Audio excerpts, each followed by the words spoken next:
I once believed that if I laid the entire world at her feet, she might finally look back at me. But it turns out love isn't like sand. The harder you try to hold on, faster it slips through your fingers. It was only when my ashes drifted into the very sea where she set off fireworks for another that I finally understood. The more you try to hold on to something, the faster you lose it. Maybe true love is about letting go, letting her soar, even if it means you'll be the one to fall and shatter into a million pieces. The night I died, Emma Ashford lit up the entire city with fireworks for her first love. Someone asked her what the man who had been by her side for 7 years, meant to her. She answered nonchalantly, "He was just a toy to pass the time when I was bored." Playing with him was no different than playing with a dog. Later, when someone notified her about claiming my personal effects, she was dismissive. "Tell Ethan to stop playing these games. If he's going to leave, he shouldn't regret it." She had no idea my ashes had already been scattered into the ocean. It was the very same stretch of water where she had set sail to launch those fireworks for someone else. It seemed Emma Ashford and I had finally hit our 7-year itch. Lately, she had grown colder, more impatient with me. Scrolling through our iMessage history, her replies were mostly K or whatever. She stopped taking me to work functions, opting for her assistant instead. At first, I assumed she was just stressed because her new game was about to launch, too busy and in a foul mood, and I was just the unfortunate target of her temper. That changed the day I went to pick her up from a bar and overheard her complaining to a friend. "I don't know if choosing Ethan was the right move," she said, her voice laced with fatigue. "As an employee, he's useless for anything but coding. As a boyfriend, he's even more worthless." Her friend chuckled. "With that face and his 6'3" frame, I'd say you've gotten your money's worth. Even the best meal gets old after 7 years. I don't feel anything for him anymore. It is what it is." So that was it. After 7 years of emotional inflation, my value in her heart had plummeted to 0. "But he's completely devoted to you," her friend countered. "I'm not looking for a servant," Emma retorted. "Then just break up with him. Your father can't stand him anyway. And if you ever want to go back to the Ashford family, you'll have to accept whatever marriage he arranges. You know how old-fashioned he is. If you defy him, he'll hand Ashford Corp over to your incompetent cousin without a second thought." Emma was silent for a long time, offering no response. I had always believed she would never return to that family, not after the bitter way they had parted. I thought she didn't care about Ashford Corp and that she would certainly never agree to an arranged marriage. But her silence shattered all my assumptions. It turned out 7 years really could change a person. I felt like I didn't know Emma Ashford at all anymore. I waited on the street for a long time, only going in to get her after the party broke up. Emma was drunk, leaning softly against me. She sniffed at my collar and immediately frowned. "Ethan, did you smoke? I'll kill you." She despised the smell of smoke. This was probably the most significant act of rebellion I could muster in response to her "got tired of it" remark. I didn't. I must have picked it up inside the club. She was easy to fool when she was drunk. Emma's expression softened. "I like it when you're good." I squeezed her slender, pale fingers and asked quietly, "Just how good do I have to be for you to not throw me away?" She was too hazy to answer.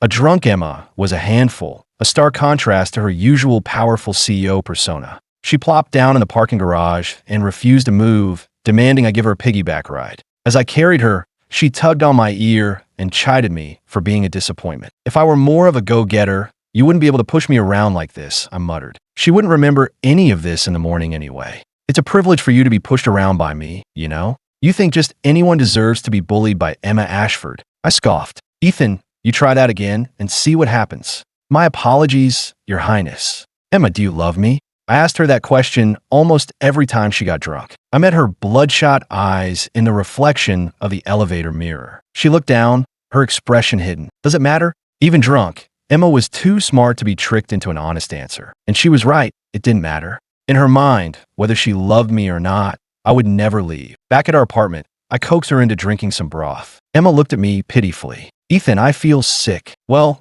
that's what happens when you drink that much." She held out her arms like a child wanting a hug. "Ethan, I feel awful." I caved instantly. I pulled her into my embrace, massaging her temples and pressure points she didn't know were meant to sober her up. "Emma, I feel worse than you do." She only ever leaned on me like this when she was drunk. I felt like a thief, greedily stealing these fleeting moments of affection, knowing that by morning I'd have to pay them all back with interest. I gently kissed her hair, massaging her head until my hands ached. Just as she was drifting off, I couldn't stop myself from asking, "Will you agree to the arranged marriage?" I thought she was asleep, but then she mumbled, "No, why not? Ethan, don't test me." She suddenly sounded more lucid. She pushed my hand away and turned her back to me, her voice chillingly cold. "You're not a thief, so stop stooping to cheap tricks like eavesdropping." It wasn't the first time I debased myself for her. Still, I offered an explanation. I heard it by accident. The next day, by some unspoken agreement, neither of us mentioned it. But just because you paint over the cracks doesn't mean they aren't there. The air in our apartment felt suffocating. The thought of facing her at the office filled me with dread. So I called in sick and went to the hospital. I've been coughing so much lately that I worried I'd built up a tolerance to the allergy medication I'd been on for 2 years. The doctor on duty was an old high school classmate, Dr. Sophia Vance. She sent me for a chest x-ray, telling me the results would be back in a couple of hours. That afternoon, as I was picking at a tasteless lunch in a diner, Sophia called. Her voice was incredibly heavy. "Ethan, it's late-stage lung cancer. It's already metastasized."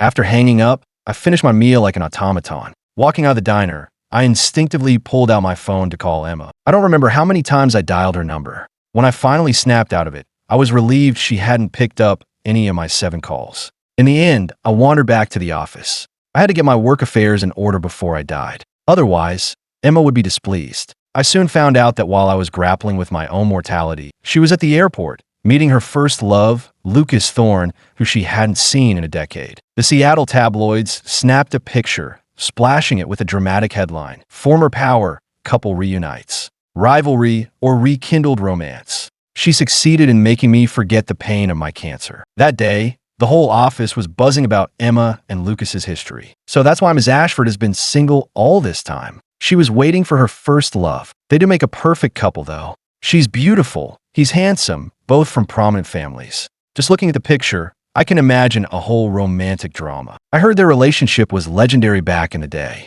Their families were rivals and forbade them from being together. The day he was sent abroad, Ms. Ashford was locked in her room and threatened to jump from the window to get to him. They almost eloped. So that's why she left Ashford Corp to start her own company and insists everyone call her Emma. She must still hold a grudge against her family. Wow, it's like a real-life Romeo and Juliet. How romantic. That's a shame. I was always rooting for her, and our head of game development, Ethan, you must be desperate for content. A blockhead like Ethan who only knows how to code is destined to die alone. So now, they're both successful. They can finally get back together, right? But what's stopping them? A timid voice asked. That would be me. I was the biggest obstacle standing in the way of their happy reunion. I waited up until midnight for Emma to come home. She smelled of a citrus and sandalwood perfume that wasn't mine, and the scent irritated my lungs, making me want to cough. I suddenly recalled the gift she'd given me to make up for missing my birthday. It was the same perfume. I only ever wore it on formal occasions.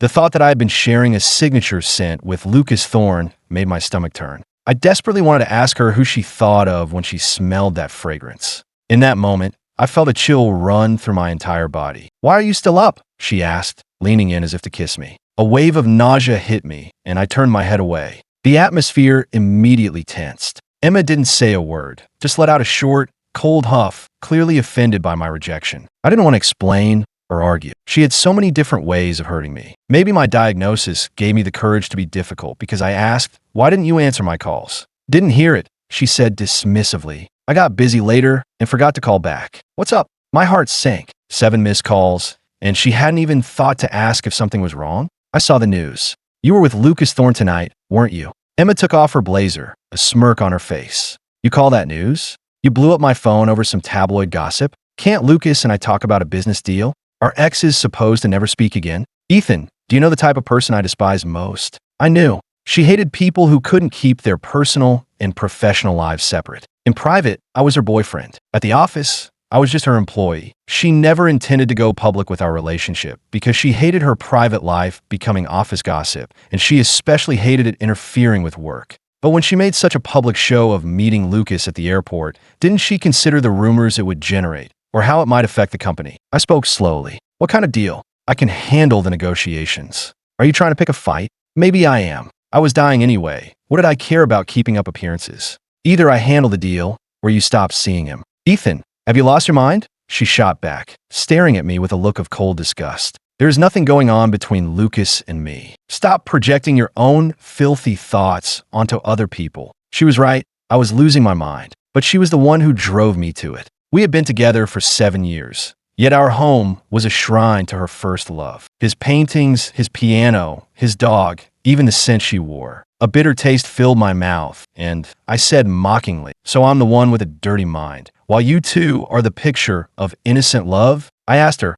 "Emma, what am I to you really?" "Ethan, I'm 30. I don't have the energy for these melodramatic games." She looked down at me, her eyes dark and empty. I couldn't see a single trace of affection in them. She paused on the landing of the stairs and looked back, like a goddess surveying a mere mortal or maybe a devil. "I told you a long time ago, I'm not capable of love. It was you who—" She didn't finish the sentence, but she didn't have to. I understood. I was the one who insisted on this. She sighed, sounding exhausted and utterly disappointed in me. "Ethan, you're a grown man. Can you please stop being so dramatic? This was our 7th year together. Our 2nd year living in this apartment. I used to think things were moving in the right direction. But today, I finally realized that all I had done for the past 7 years was prove one simple fact. You can't force someone to love you." The only reason Emma could navigate this relationship so effortlessly, leaving me to stumble through this pathetic one-man show while she calmly told me to stop being dramatic, was because she didn't love me. Of course I could stop. The day I finally stopped loving her, I would be just as calm, as detached as a spectator. And that day was coming soon. Very soon. Later that night, I went back to our bedroom, pulled the blanket over her, and just watched her sleep for a long time. She wouldn't have to be annoyed with me for much longer. A person as strong as her would be fine, even if she lost me. I used to think I would love her forever. But her words, "I don't feel anything for him anymore." Those 7 unanswered calls, every single moment of silence over the past 7 years, had slowly chipped away at my resolve to love her forever, eroding the affection I held. Lucas Thorne's return was the final straw, and my diagnosis pushed us to the point of no return. I didn't even know how to say goodbye. The next morning, my violent coughing woke Emma, who was never pleasant when woken up early. "Ethan, would you stop it? All that coughing, it's endless." I stayed quiet. She snapped, "You don't have to play the victim. I am not getting rid of Cola. Don't start taking your anger about Lucas out on the dog. If you can't handle the dog hair, then you can move out." Cola was the dog she and Lucas had gotten together. When Lucas left the country,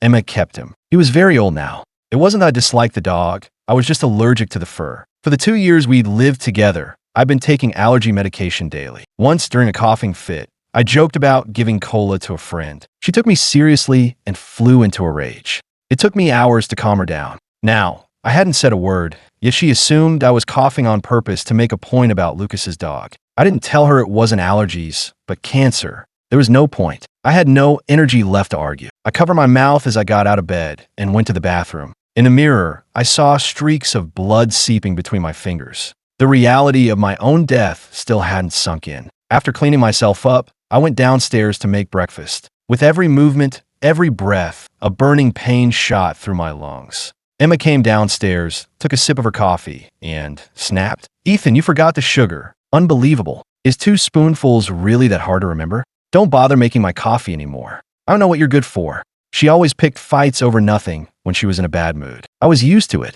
I was about to explain, but she just grabbed her keys and slammed the door, leaving behind the lingering scent of Lucas's perfume. I whispered to the empty room. I didn't forget the sugar. I just hadn't put it in yet, because I was in too much pain. I picked up my phone and texted her, "I'm taking another sick day." Her reply was instant and curt. "Whatever." The cough I'd been holding back suddenly burst out. I leaned over the kitchen sink, hacking until my chest ached. Cola trotted out from his bed and circled my feet anxiously. I swallowed 2 allergy pills and filled his food bowl. Cola was a smart German shepherd. I knelt down and asked him, "If I left, would you be sad?" He barked. "Who do you like more, me or Lucas?" He barked again. I couldn't understand his answer, but I knew what Emma's would be. Sophia called to ask when I was checking into the hospital for treatment. It was pointless either way, so I decided against it. For the time I had left, I wanted to live for myself. I started packing and realized I had pathetically few possessions in the apartment. Maybe deep down, I always knew I didn't belong here,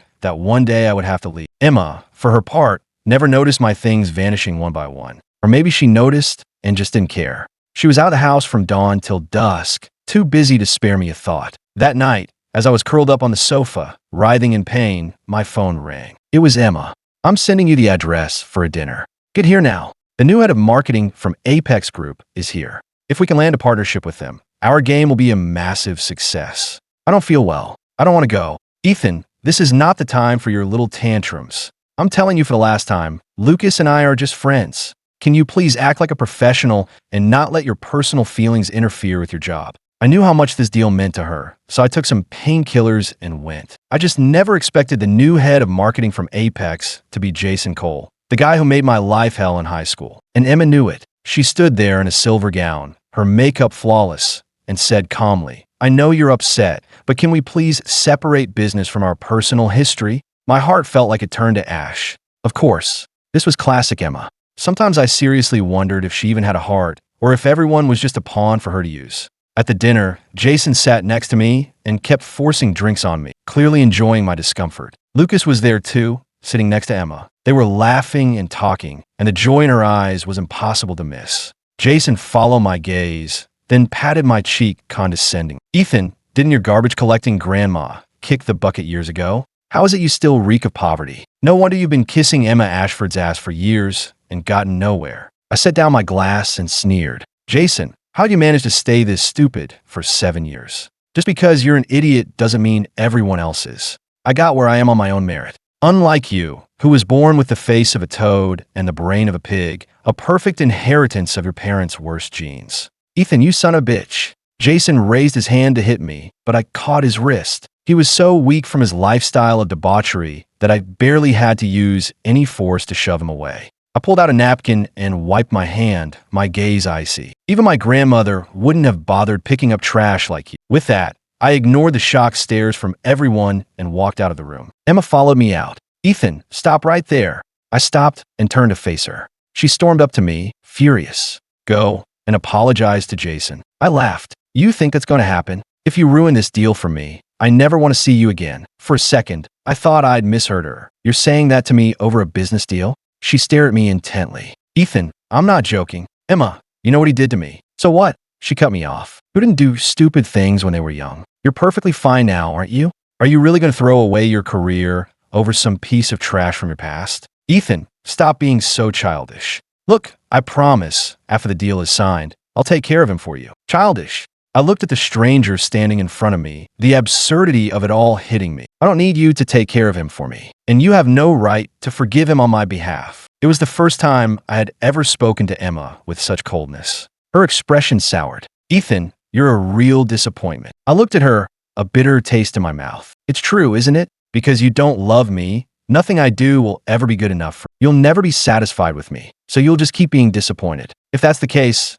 why don't you find someone who can make you happy? Why settle for someone you're already tired of? Say that again. As we faced off, Lucas came out of the room. Ethan, you're being too impulsive, he said. My rage flared. Whether I am or not is none of your damn business. Ethan, are you some kind of rabid dog, snapping at everyone? Emma yelled, pulling Lucas behind her protectively. From behind her, Lucas shot me a triumphant smirk before turning to Emma. Emma, don't be angry. It's fine if Ethan won't apologize. I'm friends with the CEO of Apex. I can go over Jason's head and set up a meeting. Would that be too much trouble? Not at all. Thank God you were here, Emma said. I'll have to take you to dinner to thank you. Sound good. Why don't you head back inside? I'll have a word with Ethan. Man to man, I think I can get through to him. Emma frowned. Don't bother. He's just being difficult. It's no problem. We were classmates, after all. It's been a while. I'll just talk to him for a minute. Fine. Without another glance in my direction, Emma turned and walked away. After she was gone, Lucas looked me up and down with contempt. What makes you think you can compete with me? He said, smug with his apparent victory. You know the things she's done for me. I'm the only exception she's ever made for anyone. If you have half a brain, you'll walk away now. I laughed, furious.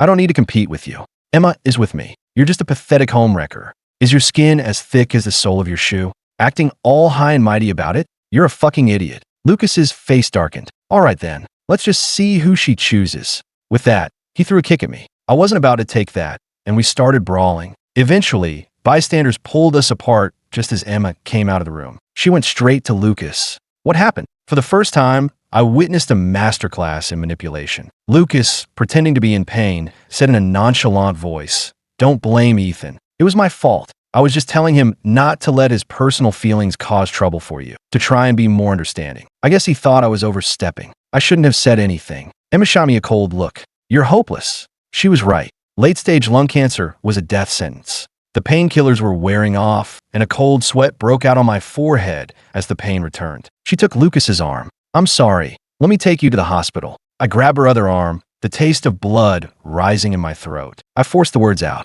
You just believe him? Just like that? He's lying. He hit me first. Emma violently flung my hand off, sending me stumbling to the ground. Stop with your pathetic little tricks, she spat. Then, she turned and walked away with Lucas, never once looking back. Jason sauntered over, sneering, and stomped on my hand. What a pathetic doormat. Worshipping her and ending up with nothing. You deserve it. You should take a good long look at yourself. A little gutter rat raised by a garbage collector, thinking you could ever be worthy of an Ashford. I coughed, spitting a spray of blood onto the floor. Jason's face went pale, and he jumped back. Hey, don't try to pin this on me. All I did was step on your hand. Through the ensuing chaos, I saw Emma pause at the end of the hall. Just then Lucas said, Emma, my chest hurts. I gathered all my strength and rasped. Emma, I'm in pain too. I knew she wouldn't turn around.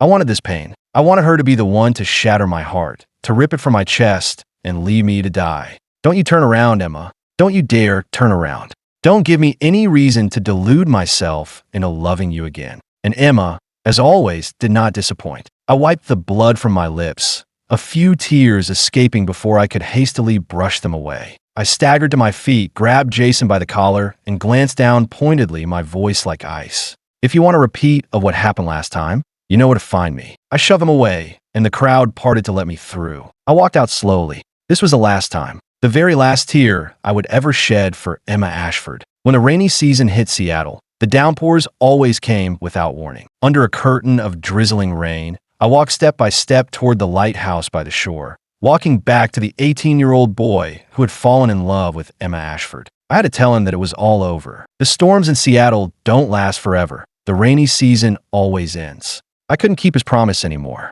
I had no strength left to love Emma. I had finally reached my breaking point. To the 18-year-old Ethan, I'm sorry, I whispered. This love you had for her, the 30-year-old me, is ending it now on your behalf. I've always known that life isn't fair. I was just a poor kid on a scholarship who had tested his way into a world where he didn't belong. I was quiet, focused only on my studies, and never wasted time socializing. Inevitably, people labeled me as arrogant and aloof, and I rubbed some cliques the wrong way. They said I was a poser. In high school, I refused to help a rich slacker named Jason cold cheat on a test, and he and his friends made me their primary target for bullying. I came home bruised every day, bearing the cold, indifferent stares of my classmates. I had been used to it my whole life. Living with a grandmother who collected cans and bottles for a living made me the perfect target. I learned early on that no one would ever stand up for me. I didn't have the luxury of fighting back, so I endured it. But Jason crossed a line when he went after my grandmother. He told her I was just another piece of trash that nobody wanted, one that she had picked up off the street. I had never seen her so heartbroken.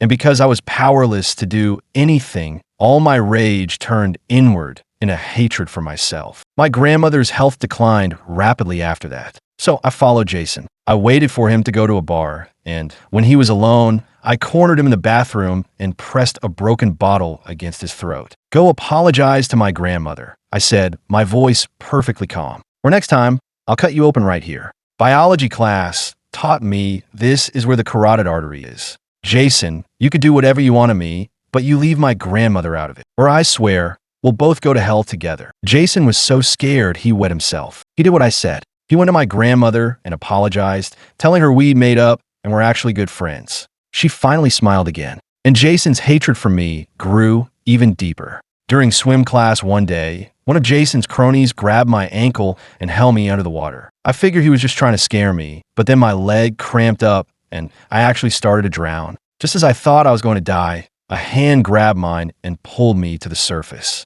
It was Emma Ashford from the class next door, the heiress to the Ashford fortune, the girl at the very top of our school's social pyramid. If you have a problem you can't solve, you should go to the student council, she said. I must have looked confused. Like me, it's fine, I mumbled. She leaned over me, her wet dark hair dripping water onto my face. She looked right into my red-rimmed eyes. Were you crying? No, just got water in my eyes. The top student in the school is surprisingly easy to pick on, she said, a teasing glint in her sharp eyes. Emma was the kind of person who seemed untouchable from the moment you saw her. She had pale skin and a small mole near her lips that made her look both elegant and aloof. That day, in her soaking wet school uniform, she kicked the boy who had held me under right back into the pool. No one dared to say a word, not even the gym teacher. Because she had stepped in, my troubles with Jason were finally over. That May, the rainy season began in Seattle. And just like the rain, Emma Ashford found her way into my heart. I was trapped for the next 12 years. As a teenager, I would ride my bike along the coastline for hours, trying in vain to rid myself of the impossible fantasy of being with her. I made a vow to the lighthouse. Ethan Miller will love Emma Ashford forever. Even after she had wounded me time and time again, I could never escape the memory of that rainy season. I was always hoping for just a scrap of her affection. Later, we both got into the best university in Seattle, though we were in different programs. Lucas Thorne also enrolled as an art student. His relationship with Emma was the talk of the campus. She claimed to hate mixing her private life with her responsibilities, but back then, she would skip her classes just to watch Lucas perform. When we were together, she told me she hated roses, calling them gaudy, and forbade me from ever buying her flowers. Yet, when Lucas's band played at the university festival and he confessed his love for her on stage with an ocean of roses, she had beamed with joy. She told me she hated romance and anything impractical, that work always came first. But back then, their romance was a public spectacle. They were too public, and it didn't last. In their sophomore year, Lucas's family sent him abroad. And it was true that Emma had tried to jump from a building for him. I saw it myself when I was at the hospital visiting my grandmother. Emma, with her leg in a cast, was trying to run out of the building, held back by bodyguards. A cold-faced man, her father, stood before her. "Emma, without the Ashford name, what are you? You want to go after that boy? Fine, but you'll give back everything the family has ever given you. Your clothes, your education, it was all my money. Well, why do you have to defy me? Go on, leave, if you want to be a cripple for the rest of your life. My greatest regret is having a daughter. Do you really think I'd let some lovesick fool inherit Ashford Court? No wonder Mom left you," she retorted. In front of everyone, he slapped her. I wanted to intervene, but I knew it wasn't my place. In the end, Emma didn't leave. Her eyes were bloodshot as she stared daggers at her father, but she refused to cry. Even years later, I could never forget that image. I often wondered after that if a person as stubborn as Emma, who wouldn't cry after losing her love and being disowned by her family, would ever cry for anyone. The day my grandmother died, it was pouring rain. I was walking along the side of the road, holding her urn, when a car pulled up beside me. The window rolled down, and Emma offered me a black umbrella. I didn't take it. Her voice was calm, but held an undeniable gentleness. "You don't have to stay dry," but maybe she would want to. I didn't dare speak, afraid she would hear the tears in my voice. And so, I used her umbrella to walk my grandmother the last stretch of her journey. After that, I was completely alone in the world, and Emma Ashford became my only reason to keep going. I started coding like a man possessed, because I never wanted to see her get hurt again, to see her in pain but unable to cry. If money could buy her freedom and happiness, then I wanted to make enough money to give her the world. In my junior year, a small game I developed went viral, and I made my first real money. Around the same time, Emma officially left her family and started her own company. In my senior year, I applied for a job at her small startup and eventually became the head of the game development department. Emma was a relentless worker. I was worried about her, so I went with her to every business dinner, drinking on her behalf and making sure she got home safely. It was far beyond the scope of my job, but I was happy to do it. One time, I slipped up and she ended up drinking hard liquor. On the way home, I realized she was burning with fever. She felt so small and fragile in my arms, but I knew she had a spine of steel. My hands were balled into fists, not daring to touch her. I wanted to take her to the hospital, but she insisted on going home. The moment we were inside, she stood on her tiptoes and kissed me. I froze. "Emma, you're drunk. You're not thinking clearly." She just laughed. "Ethan, are you a man or not?" I pushed her away gently. "I'll sleep in my car. Call me if you feel sick, and I'll take you to the hospital." I had just opened the door to leave when I heard her teasing voice behind me. "Ethan, if you walk out that door, I'll just call someone else." I didn't say a word. I turned around, grabbed her by the waist, tilted her chin up with my other hand, and kissed her hard. I was a man, after all. In that moment, my possessiveness, my overwhelming love for her, could no longer be contained. I had waited so long for Lucas to be out of the picture. I wasn't about to let her call someone else. That night, Emma cursed me with a hoarse voice, her eyes red, but still she didn't cry. I gave her a glass of water and asked, "Still want to call someone else?" She didn't answer. That was fine. The night was still young. Not until she finally whispered, "No, Ethan, I was wrong." My heart completely melted. To me, even when she was wrong, Emma was still worthy of love. At the very least, she had my love. I thought I would love her forever. I kissed her hair gently, as if she were the most precious thing in the world. The next day, I asked her to be with me. I admit it was shameless, but I couldn't stand the thought of her with anyone else. If she was going to be with someone, why couldn't it be me? Compared to some random guy, I was a better option. I loved her, I was reliable, and I was hers alone. She only asked me one thing. "Ethan, I'm not capable of love. It will be hard being with me. Are you sure about this?" "Yes," I said. I knew that wasn't true. She was capable of love, just not for anyone who wasn't Lucas Thorne. But I still had to try. What did it matter if I failed? I had nothing to lose. Besides, even if she didn't love me, she wasn't with anyone else, was she? Just being by her side was enough for me. From the day I turned 18, the only thing I had ever wanted was Emma. When I opened my eyes again, I was in a hospital bed. Sophia was standing beside me. When she saw I was awake, she asked, "You're still in love with Emma, aren't you?" I had no desire to discuss my love life, so I changed the subject. "How did I get here?" "I was on duty last night when they brought you in. Someone called 911 after you collapsed on the street. By the way, I covered your bill for now." "Thanks, Sophia. How much do I owe you?" "I'll send it over." Sophia showed me her payment app, and I transferred her the money with the last of my phone's battery. Her expression turned serious. "Ethan, I'm going to say this again. You need to check into the hospital for treatment. Your condition is—" I hate hospitals. When my grandmother was sick, I dreaded every visit, terrified of bad news, of not having enough money, of seeing her in pain, of hearing her ask me to let her go. Should I tell Emma then? She's the last person I want to know. I didn't want her finding new ways to torment me on my deathbed. When I got back to the apartment, Emma was gone. So was Cola. On Lucas's latest Facebook post, there was a picture of Cola lying by his bed. At the edge of the frame, you could see Emma's hands clumsily peeling an apple. The peel was thick and uneven. She had never done anything like that before. Lucas and I had been rivals in high school and hadn't spoken in years. I couldn't even see his posts. I'd assumed he blocked me long ago, so I blocked him. I packed the last of my belongings, wiped down every surface to remove my fingerprints, and when I walked out the door, I felt lighter than I had in years. I wasn't sad, just relieved. I had given that relationship everything I had. I got settled in my new apartment and then went to the office that afternoon. Emma wasn't there yet. As much as I hated to admit it, Lucas was right. For someone as strict about separating her personal and professional life as Emma, he was the one and only exception. I left my resignation letter on Emma's desk.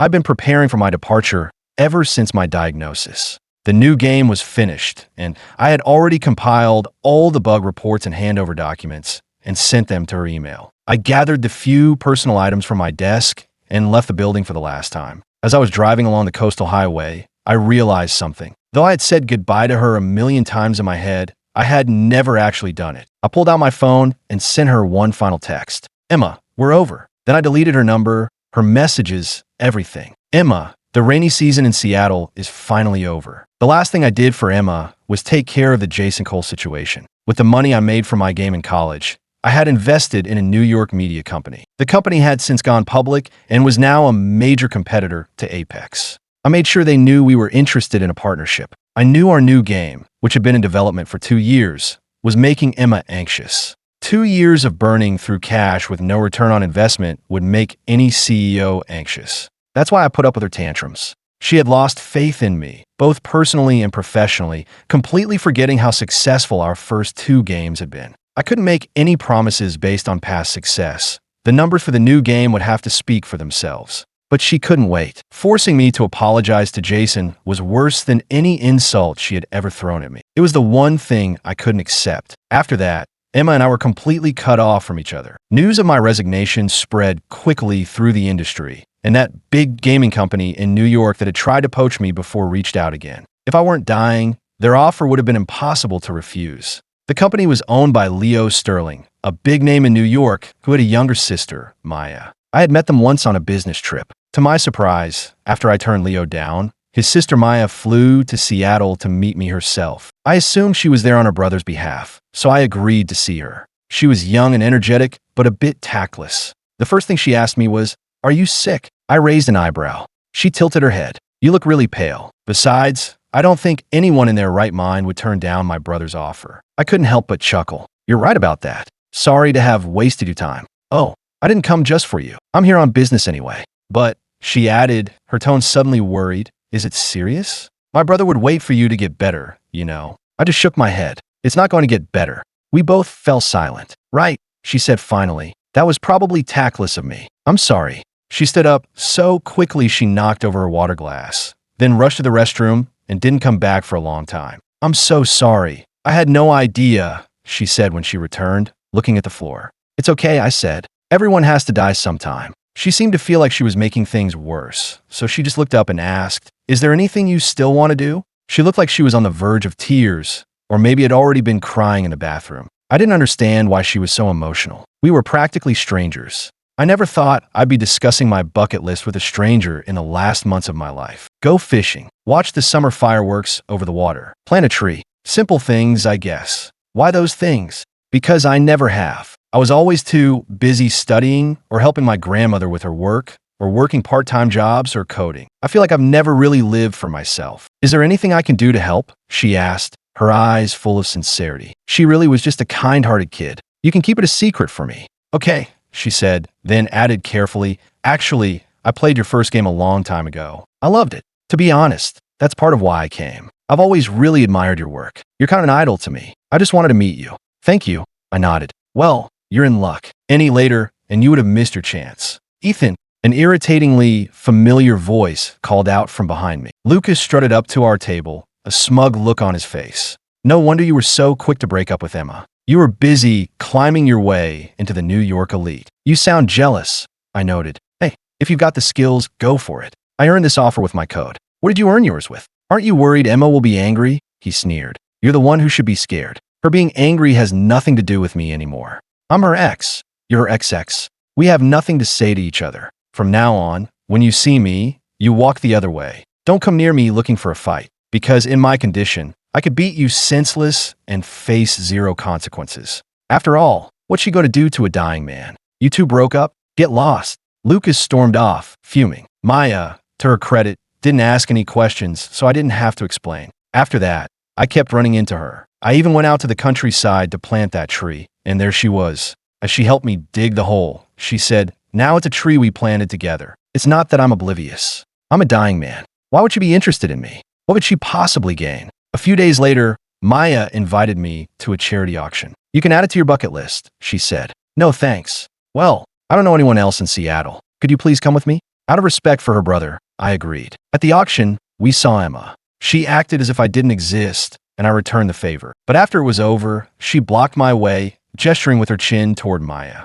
Is she the reason you broke up with me? I frowned. What happened between us has nothing to do with Ms. Sterling. Emma sneered. I forgot, Ethan. You've always had your looks. Found a new sponsor already? If you didn't want to work for a living, you should have just said so. How does it feel to be a kept man? The accusation was so ridiculous, it was almost funny. I may have been a doormat for her, but I had never taken a dime I didn't earn. Emma, what are you doing? Are you trying to start a fight? Or are you just jealous? I looked down at her, finally able to watch her unravel with the cool detachment of a stranger. I thought you didn't play melodramatic games, so it shouldn't matter to you who I spend my time with. Emma raised her hand to slap me, but I caught her wrist. I pulled her close, looking down into her furious, bloodshot eyes. Do you still think I'm your dog? This was the second time she had tried to hit me. The first was when I accidentally broke a crystal night light Lucas had given her. Let's get something straight. When I was in love with you, I let it slide, but not anymore.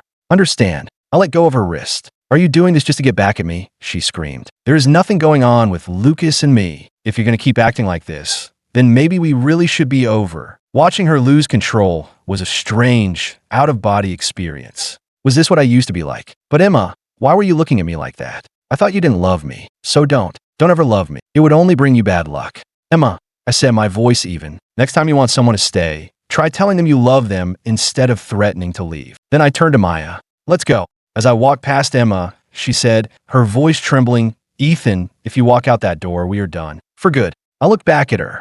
Ms. Ashford, we were over a long time ago. After Maya and I left, she turned to me. I'm starving. All I had was champagne. Can we get some food? Sure, I said. You've earned it after that show. Maya burst out laughing, and I found myself laughing with her. Then her expression suddenly changed. She looked at my face and asked, does it hurt? I was startled, a little flustered. No, we ate on the beach, and afterward, her car arrived to take her to the airport. My flight is tonight, she said. Will you ask me to stay? I could help you with your list. I looked her in the eye and said, seriously, kid, it's time for you to go back to New York. I didn't expect her eyes to well up with tears. I regret coming to Seattle, she whispered, but I think I would have regretted it more if I hadn't. I didn't know what to say. I'm sorry.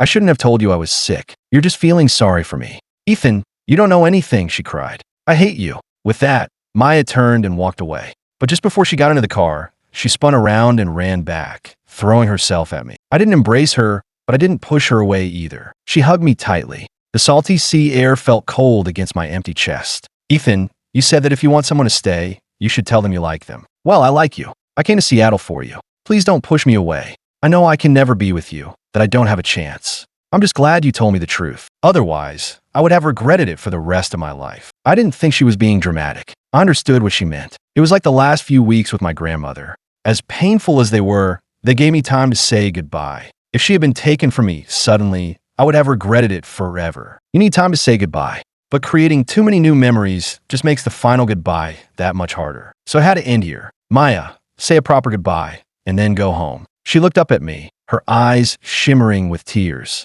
Ethan, I like you. Her confession was so earnest, so full of life. But it wasn't something a 30-year-old dying man could accept. Maya, if you're not happy in Seattle, you should go back to New York. Ethan, if you were going to live, would you have given me a chance? Maya, don't cry. Just say goodbye. Ethan, goodbye. Yes, I said. I still made her cry. Maybe I shouldn't have given her that hope, but she looked so heartbroken. Other than my grandmother, no one had ever cried for me like that. I realized I didn't like seeing people cry, and I couldn't just dismiss her feelings. So, a little white lie couldn't hurt, right? Goodbye, Maya. After she left, I started volunteering at a local orphanage. One night, fire broke out, and one of the children was trapped inside. I was so desperate to save him that I rushed in before the firefighters arrived. His leg was trapped under a fallen cabinet. I managed to lift it, but my body, weakened by the cancer, gave out, and I dropped it on my own leg. It's okay, I told him. I'm very sick anyway. I wasn't going to live much longer. Don't cry. You have to live for me now, okay? Okay, he sobbed. Once he was safely away, I finally let myself fall. Thankfully, all the children made it out safely. Maybe this was a better way to go than wasting away in a hospital bed. A gentler goodbye. After I died, my spirit lingered in Seattle for 7 days. I watched as Emma celebrated Lucas's birthday on a yacht just off the coast, setting off a firework display so massive it lit up the entire city skyline. Lucas posted pictures all over his Facebook, of course. He didn't know I had blocked him long ago, but I saw it anyway. Compared to how they used to be, this was nothing. It didn't sting. There were a lot of people at the party, including Sophia. I heard her ask Emma, "So what about Ethan? The man who spent 7 years by your side?" Emma swirled the wine in her glass, not even looking up. A toy to cure my boredom. No different from playing with a dog. Is that a problem? Sophia laughed, a cold, sharp sound. Emma, do you know why I stopped talking to you after high school? Because you don't have a heart. That day at the pool, did you really save Ethan? Or were you just covering for Lucas? The color drained from Emma's face. What are you talking about? Don't play dumb. Lucas couldn't stand that Ethan was better than him at everything. So he had his little thug Jason make Ethan's life hell. And you swept in and played the hero, watching him fall completely in love with you. You have no idea the damage you've done. You didn't deserve his love, not for a single one of those 7 years. You and Lucas deserve each other. You're both pathetic. So that was the truth. The wine glass slipped from Emma's hand and shattered on the deck. Sophia, say that again. Who was behind the bullying? It was Lucas. I heard him bragging about it myself. Emma's expression was unreadable, her eyes dark. Is that right? Believe what you want. Are you in love with Ethan? Emma asked. Sophia laughed, incredulous. You're unbelievable. You're going to regret this, Emma. You're going to regret what you did to him. No, I won't. When the yacht docked, Emma asked Lucas to stay behind. He was grinning from ear to ear, practically buzzing with excitement. If he had been paying attention, he would have seen the murderous look in her eyes. Emma, I'm still in love with you, he said. Emma's reply was cold. Why did you have Jason go after Ethan? Lucas feigned innocence. Emma, what are you talking about? Stop playing dumb. I'll ask you one last time. Why? Emma's gaze was menacing. Lucas knew the act was up. It was your own fault. Every time you came looking for me, you were always talking about him. Ethan this, Ethan that. Why should a pathetic nerd like him even be on your radar? Emma let out a cold laugh. You're a real piece of work. Takes one to know one. Lucas shot back, his face twisting in a sneer. I was gone for 2 years, and you were already shacking up with Ethan. So much for your devoted love. I tried everything to get you in a bed, and you played the innocent maiden. But he gets to have you just like that." Emma's eyes were dark and hollow. "Because I was never in love with you. If my mother hadn't despised your family so much, do you think I would have ever given a spoiled brat like you the time of day?" "What did you just say?" "Say that again." "I was using you. Is that clear enough?" Enraged, Lucas lunged forward and grabbed Emma by the throat. "You bitch!" Emma had trained in martial arts. A second later, Lucas was in the water. She looked down at him as he struggled to stay afloat, her voice devoid of all emotion. "You were just a tool I used to defy my father. The more he pushed, the more I rebelled. But it was all so boring, just like you, utterly tasteless. You think I tried to jump out a window for you? Don't flatter yourself. I just hate being controlled. And the airport? I only went because I knew you were friends with the CEO of Apex.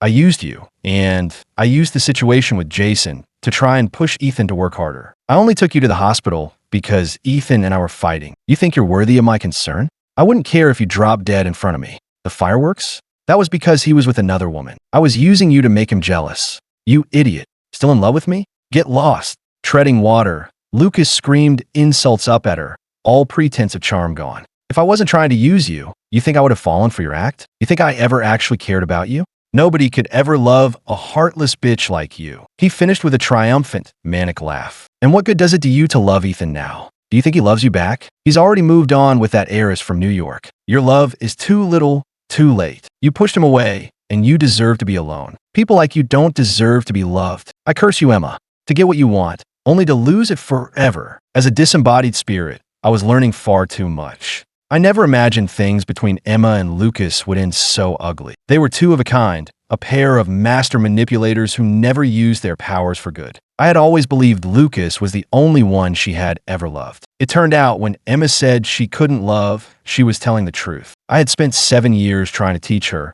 and she had failed to learn. No, that wasn't it. She just didn't want to learn. She didn't want to put in the effort. She had no problem revealing her true feelings to Lucas, but she had never been willing to show me even a fraction of that honesty. After the fireworks fiasco, Emma and Lucas were officially finished, and the feud between the Ashford and Thorne families intensified, just as everyone expected. Her partnership with the New York media company, however, went off without a hitch. The new game was a bigger success than any of our previous ones. I was glad for that. At least I hadn't wasted 2 years of my life making a piece of garbage. After my death, my lawyer followed my instructions, donating my remaining assets to the orphanage and having my ashes scattered at sea. Maya flew back from New York once. The director of the orphanage gave her the only possession of mine that had survived the fire, the old metal pocket watch my grandmother had left me. The childhood photo inside was charred beyond recognition. I never expected Maya to call Emma. "This is Maya Sterling," she said. "I have Ethan's last possession. Do you want it?"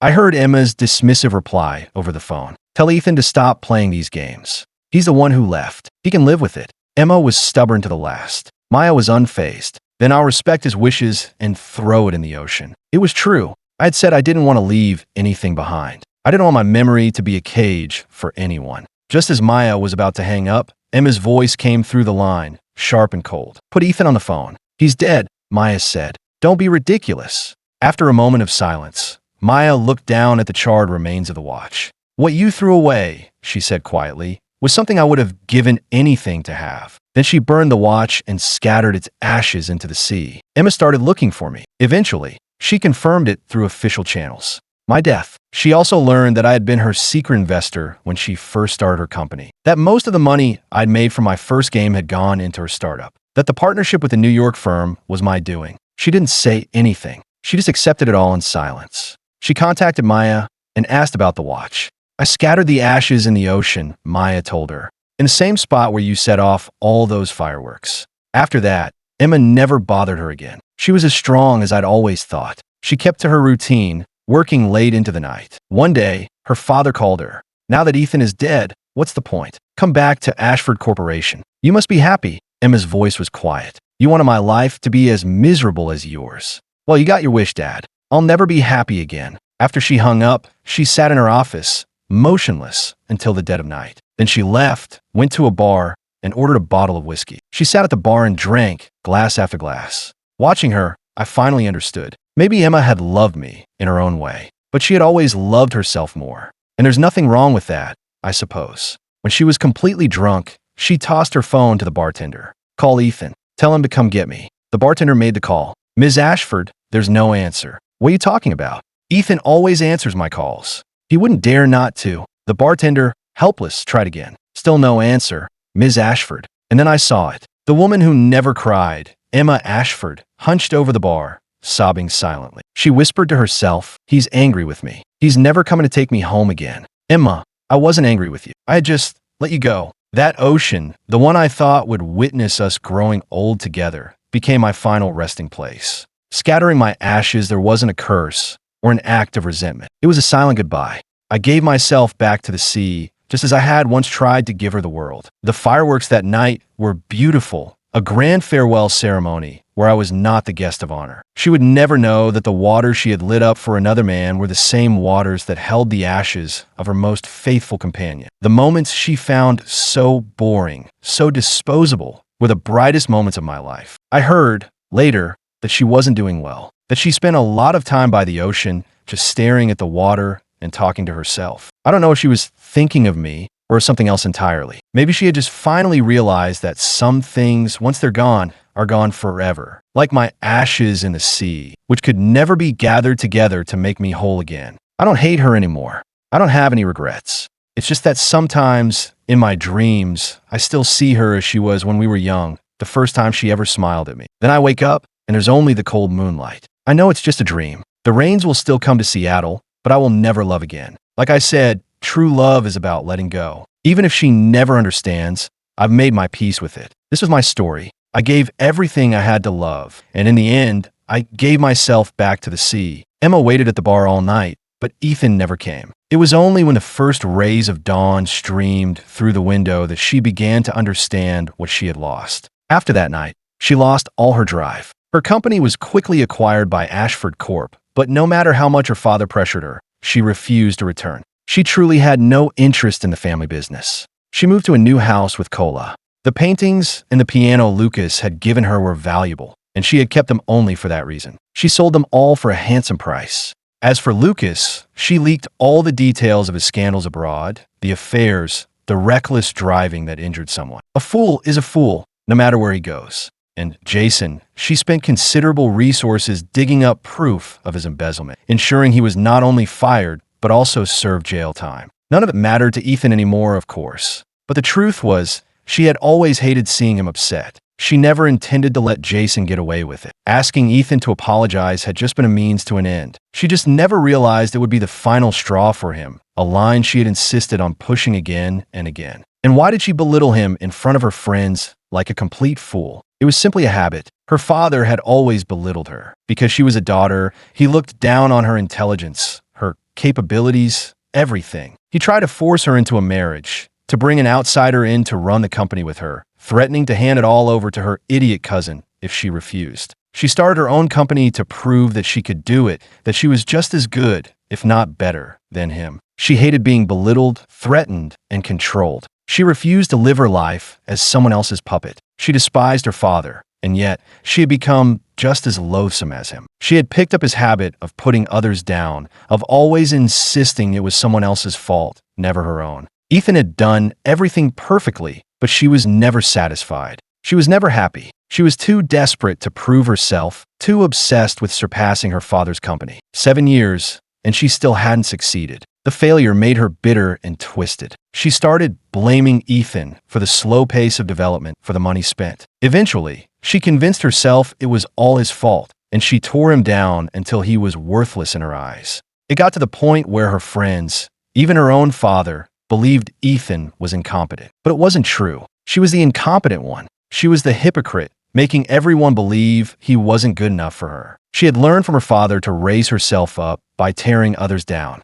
It was no wonder her mother had left him, and it was no wonder Ethan had left her. The two of them, that venomous father and daughter, didn't deserve happiness. Sophia was right. Emma had never been worthy of Ethan's love. She had been jealous of him since they were 18. Jealous that he was always at the top of the class. Jealous that a poor kid with no tutors, no prep classes, and no time to study could still be better than her. The reason she always happened to be there when he was in trouble was because her envious eyes were always following. And Ethan's love for her became her sharpest weapon. She knew how to love. She just didn't want to love Ethan, but she didn't want to let him go either. She treated him like a possession to be tamed, and in the process, day by day, she slowly, unconsciously, began to fall for him. She never realized she was just throwing a boomerang that would one day come back and strike her down. By the time her feelings finally caught up with her, he was already gone forever. She told herself it didn't matter, that he was just a man, that she was not allowed to cry. But every night was torture.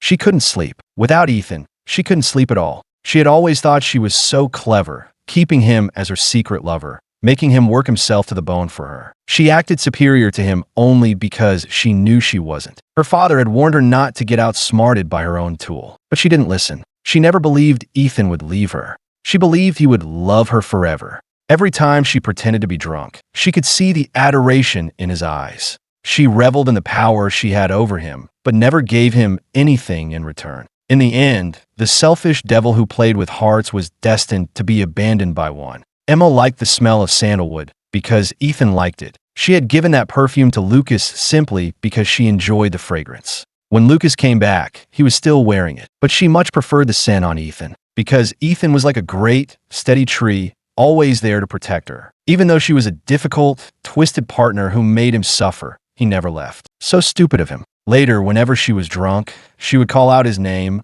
over and over into the silence. She couldn't cook, so she hired a housekeeper. "My partner loves steak with cilantro," she told the housekeeper. "Make sure to add extra." "Is he coming for dinner tonight?" the housekeeper asked. "What do you mean?" Emma replied. "He's always here." She spoke to the empty space beside her.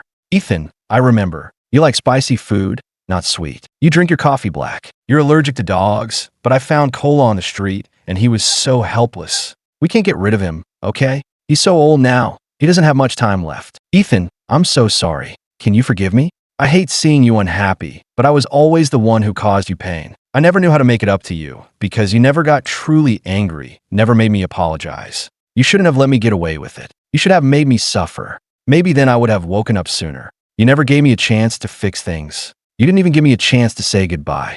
Did you hate me that much? You should have told me. Sophia should have told me. I could have been there with you." See? Still blaming everyone else. Did it make her feel any better? No. In the end, Emma could not escape the heart-wrenching consequences of her actions. After he was gone, even seeing his face again became an impossible dream. No amount of sleeping pills could bring him to her in her sleep. It was his final message to her. The Rains would still come to Seattle, but Ethan would never love her again. Maya's crush remained her own secret. But everyone who knew her knew that the first time the sterling heiress fell in love, it ended badly and left her heartbroken for a long time. But she always said that he was a wonderful person and that they were just born 10 years too far apart. A decade, she said, might as well be a lifetime. Otherwise, she would say, I think he would have fallen for me.